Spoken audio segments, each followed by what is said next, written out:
In today's video, I'm going to teach you how to see link accounts on Steam.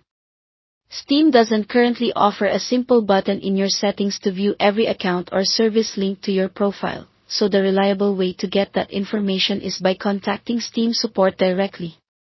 I'll walk you through the exact path to reach the right place and what to say so your request is clear and processed smoothly.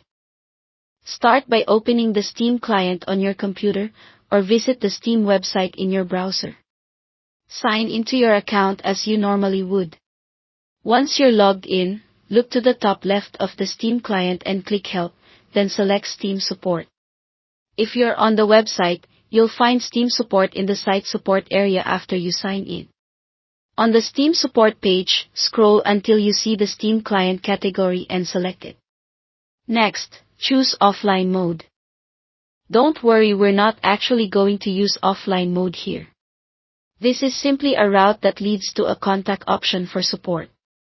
Steam's help system organizes forms under different topics, and this one will get you where you need to go. Scroll down and click Contact Steam Support. That will open a form or text field where you can submit your request. In that message, be direct and specific.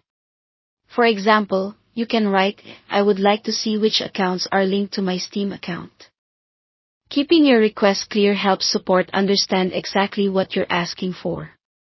You don't need to share any sensitive information, never include passwords or private details. If you want to add helpful context, you can mention that you're reviewing your account's security and want to confirm any link accounts. Submit your request and keep an eye on your email or Steam support messages for their response. Because there isn't a built-in setting to view link accounts, you'll need to wait for support to look up the information and reply. Response times can vary based on their queue, so be patient and check back periodically. If Steam support provides the list of link accounts or services, review it carefully. Optionally, if the option is available in your account details, you can manage or unlink anything you no longer want connected. Not every link can be changed directly by you, so if something needs further action, reply to the support thread and they can guide you on the next steps. That's it, simple, clear, and secure. Thanks for watching.